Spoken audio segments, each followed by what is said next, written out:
That is the one who is currently there, isn't it? One which we discussed yesterday. So where is your master chart? Can you show us?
This patient we were supposed to discuss, but I don't know who took him to the CT and where is he now currently? Is the CT ready? Okay, anyway. I meant this 50-year-old male with history of dysphagia and altered sensorium, who KV was supposed to present, isn't it? So even the log is also made. Yeah, okay, we will come to that because this is also partly Ravin's thesis, I guess, altered sensorium and focal deficit.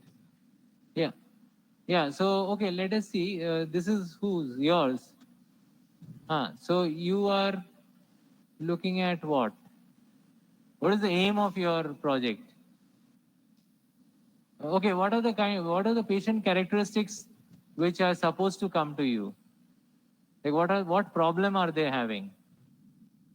They're having problems of focal neurological deficits, isn't it? So yeah, focal neurological deficit causing weakness, motor weakness. So you are trying to see the recovery, and whoever is coming to you is also having not only motor weakness but maybe certain other features which you have noted. So some of them may have motor weakness with seizures, some of them may have motor weakness with loss of consciousness, some of them may have motor weakness with headache, with vomiting, with urinary incontinence. So that's why you have taken down these parameters also.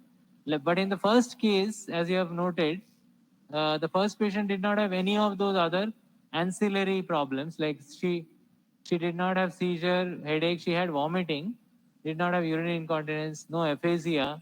She did not even have one-sided weakness.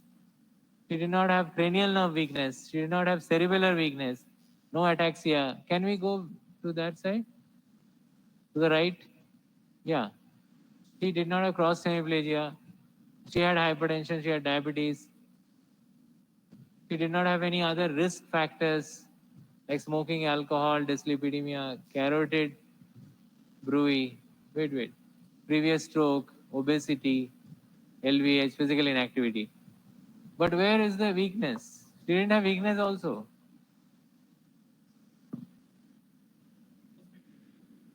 So she came only with vomiting and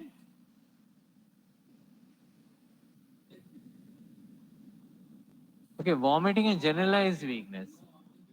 So vomiting and generalized weakness, would she fit into your project criteria, inclusion criteria? Probably not, isn't it? I'm not sure why you included her. Anyway, so what about the other one, 23-year-old man? Let's see. He had headache and are you sharing the screen with everybody? Okay, good. So he had headache and then only headache and he had left hemiparesis. So a 22-year-old man, very young man with left-sided hemiparesis and headache. Have you mentioned the date? Date of admission? Mention the date so that we have some, time, this thing, idea about the time when he came. Because your project is a 2-year project where it is very neatly divided into time boxes.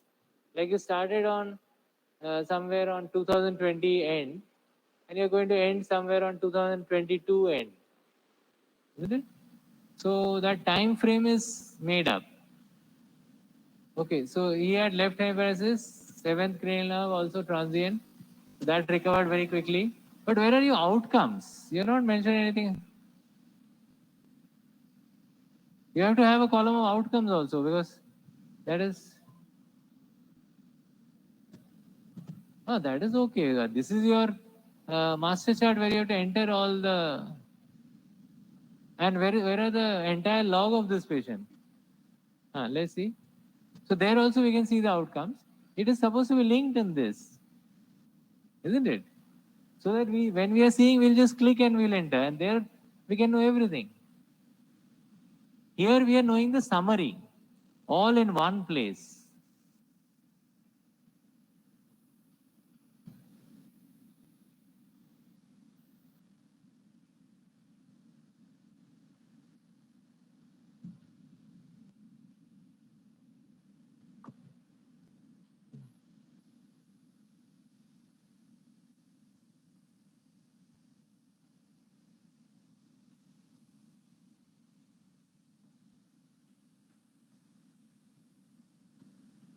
Acha, this should also be in your, I mean, online, isn't it? You don't have to, you have kept this offline, it seems. So this can also be made into, pasted into an online thing. Basically, your master chart should be online in a manner so that all those links are there. Yeah. Your, instead of that IP number, you should keep these links. Remove the IP number, they are also identifiers. You should not keep that. You can mention the date when you first examined him, which is here, September 3, 2020. So you that way.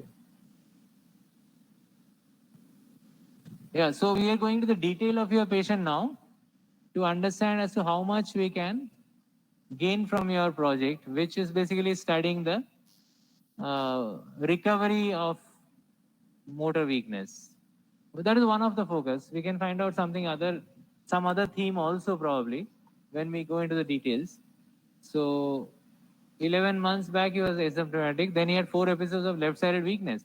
So 4 episodes of left-sided weakness. That's interesting. So the first episode he had tingling left upper limbs and this thing. Second episode he had again tingling. So every time the weakness is preceded by a tingling sensation. And the first episode, the recovery happened. How much time? So he had a weakness for 15 minutes because you have not mentioned any weakness. Yeah, so it is only looking like some sensory symptoms. And he had blackout also. Tingling, you have written tingling. So let us say he never had motor weakness in episode first. He had only sensory symptoms along with blackout, which can even suggest a sensory seizure.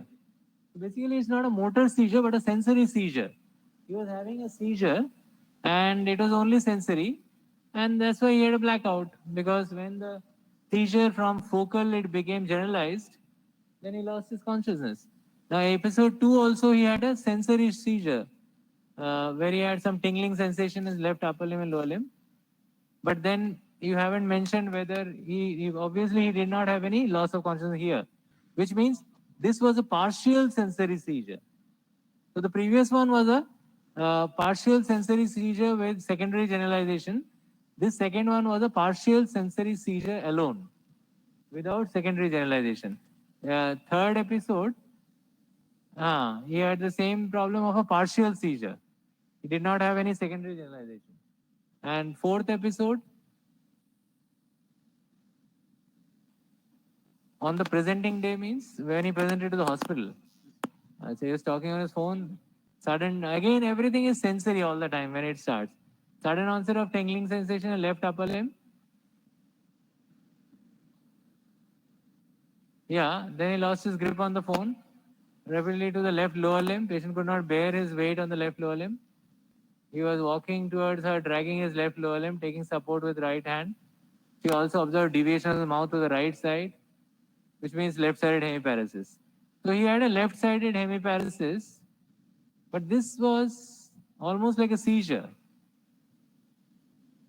It was also associated with blackouts. Yeah. So what was happening is this weakness was a seizure. So initially it had a sensory component, then it had a motor component. Then from this partial seizure of one-sided, hemiparesis also, when this paresis was because there was a seizure happening. Yeah, although it was not a lot of focal convulsive movements were not there, and then he lost his there was some convulsive movements also.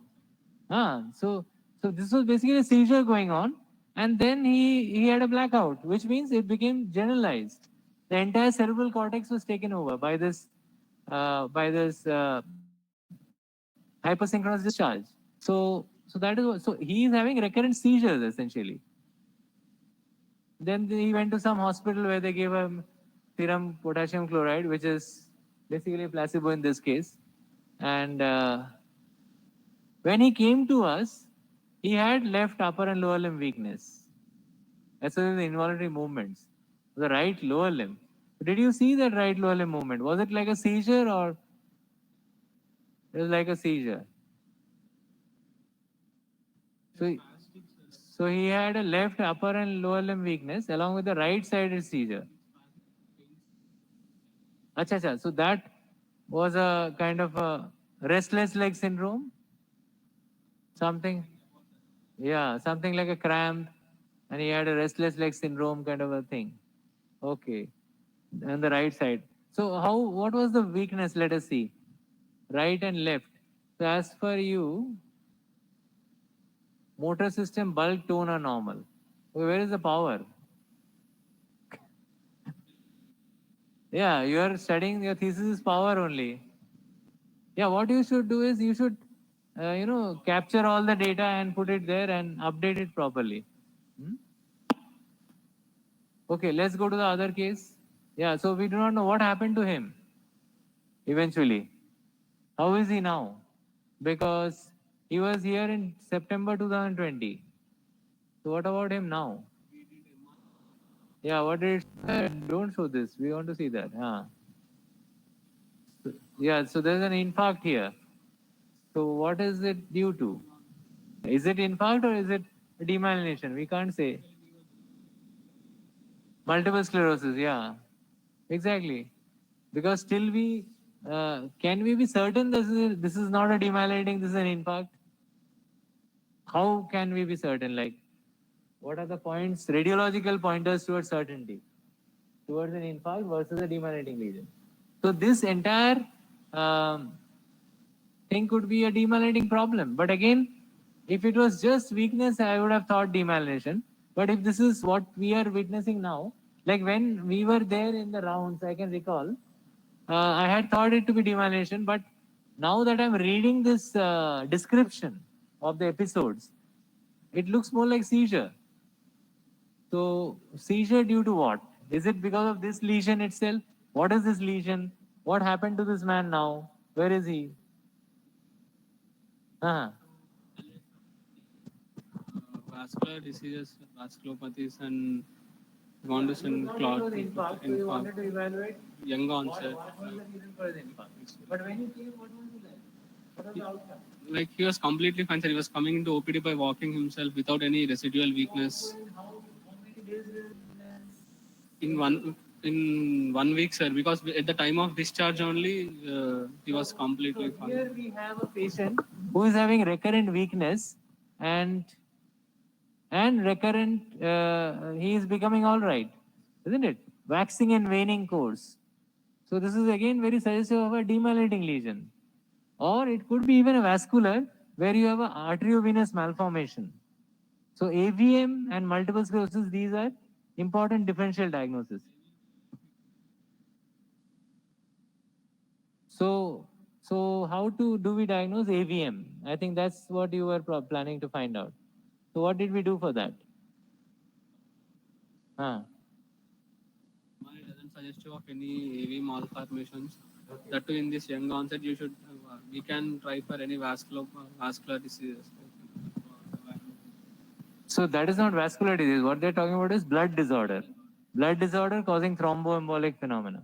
So they are saying it's more of a thromboembolism. But the history, they don't know the history of the patient. The history is not suggestive of that.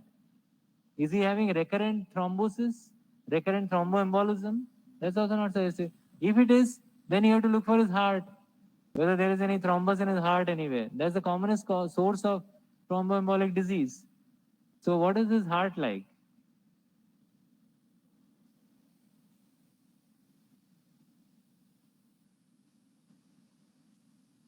X-ray, chest.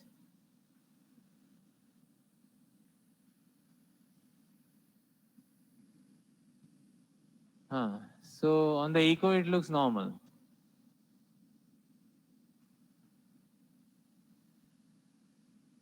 All right.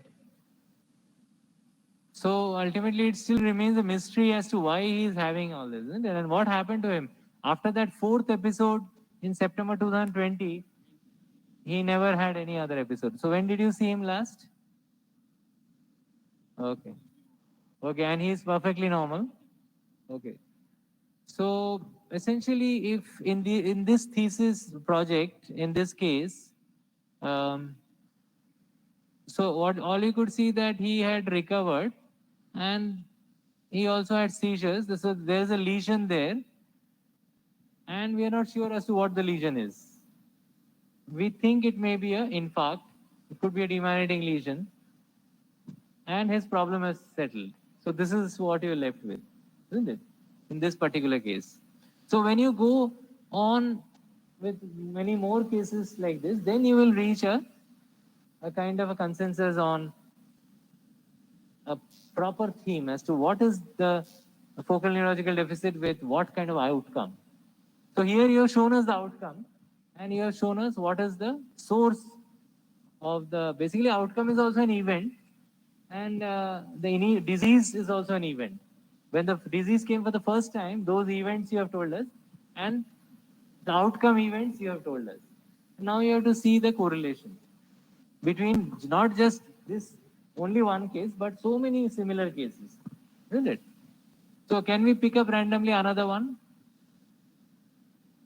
Yeah, well, let's see your master chart also, because I guess this is your master chart, isn't it? Along with the rat spelling. Yeah, but your age is also there. And if we go to the right side, can we find something more? Only. Acha. Okay, okay. I think this is good. What you should do is you should put this also online, isn't it? So that it can be accessed, open access. So now you see, when you have age differences, you would also like to match them to age, isn't it? Because a young man having this motor deficit may not be the same as a 60-year-old man, because he has different risk factors. So many things will be different in him. So a 16-year-old man again with facial palsy. So now here again it's a different problem. So here probably you'll have to sort them out, because depending on the anatomical area of involvement, the recovery will be different. You cannot compare apples and oranges.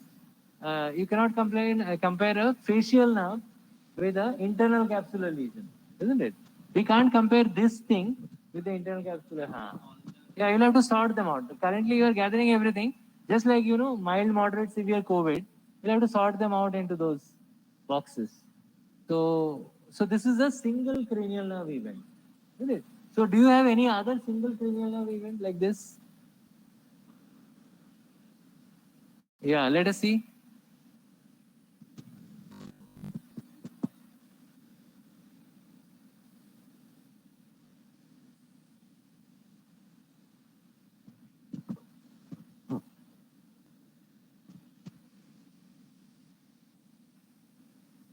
So 55-year-old woman.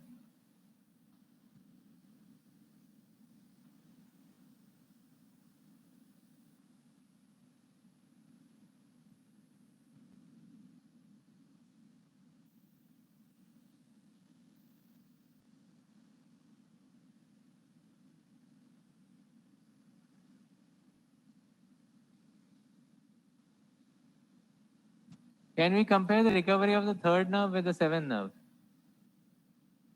That will also be difficult, isn't it? But anyway, let's see. So single cranial nerve, you have only 2 patients till now. Okay. What about single somatic nerve, like peripheral nerve in other places? T1 to L1, L5. Yeah, 27-year-old man. What is it?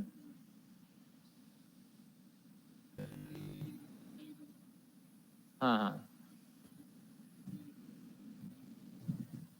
Right. So here is another similar aged man as we saw before, and he has got a different problem. He's got a peripheral neuropathy, which is a polyneuropathy.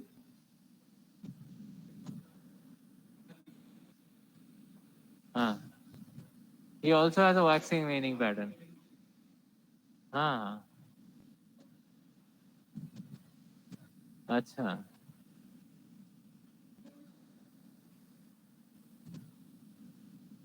Ah. He had come here. What was his chest expansion like? 2 centimeters. So that's very reduced, isn't it? Let's go down. Yeah, these are good images. Shoulders. Acha. Okay. Lateral bending test is also normal. Right is 11.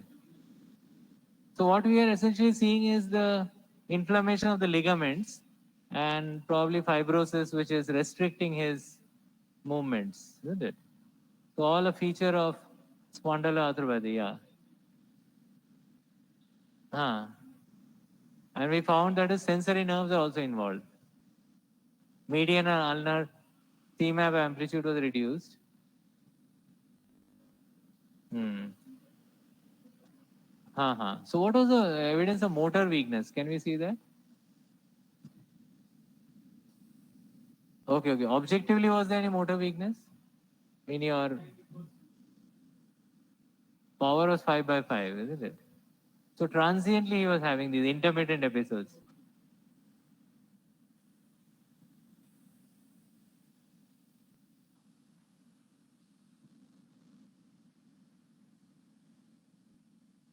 Come down.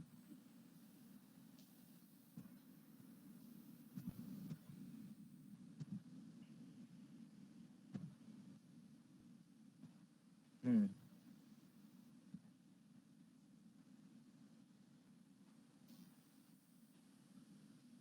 Yeah. The motor weakness, you are saying hypokalemic, but nothing is mentioned here.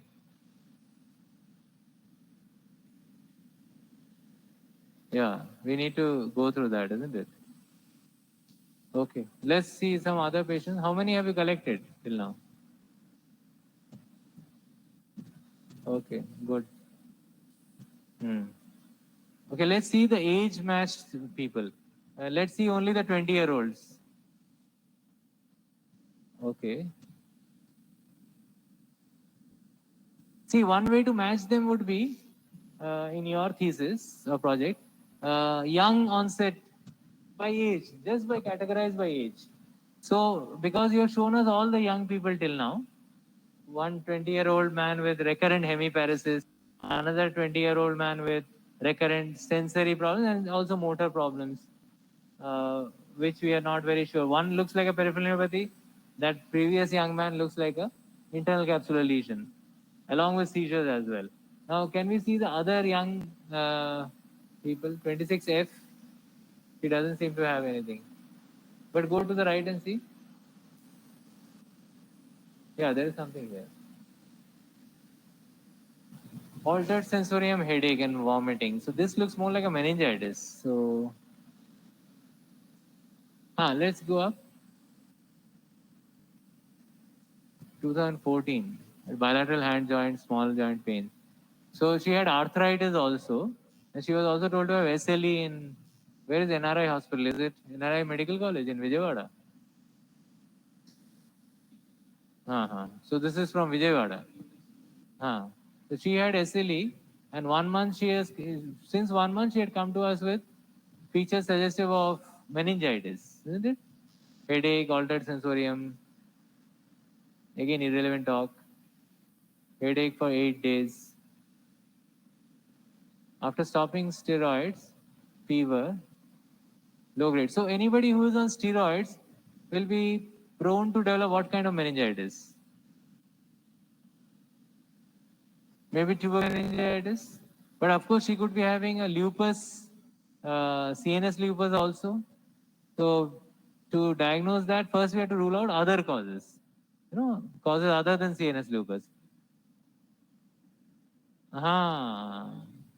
So let us look at her CSF. So we thought of meningitis, but when we did the CSF, there was no evidence of meningitis in the form of, she had reduced power, both upper limb and lower limb, like quadriparesis, isn't it? So look at the fever chart. That's a nice one. The step ladder up. So it's like a sepsis. And why is that urine so dark? So we started on rifampicin because we thought it was a tubercular meningitis, isn't it? So how did we make a diagnosis of tubercular meningitis? Go up. Something is written there. The first on-call team thought it was euvolemic hyponatremia secondary to SIDS. Second on-call team decided to get MRI for this patient, found acute stroke in the left thalamus. Later, because of history and usage of immunosuppressants, second on-call team also did a CSF analysis which showed CBNAT positive tuberculosis. So we found mycobacterial sequences in a CSF. So we thought it was tubercular meningitis. And what else did we? But there was no meningeal signs in the sense.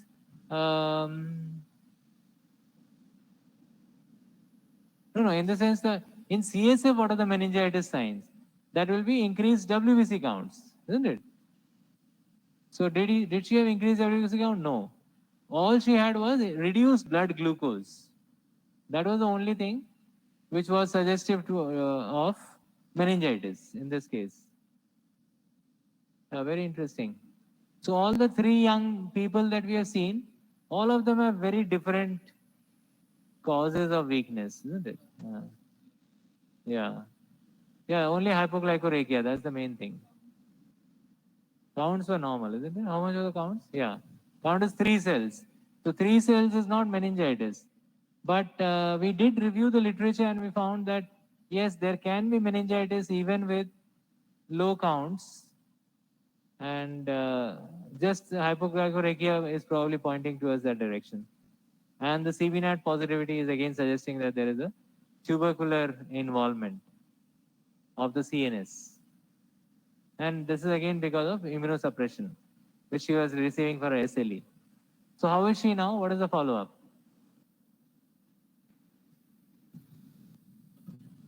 After that, she has been doing well. When did you last follow her up? When did you last know about her? She came 3 to 4 months back. When did she come here? See, the date will be there. December 2020, is it? Is it December 2020? 31st December 2020. She came January, February for follow-up. And she is doing well.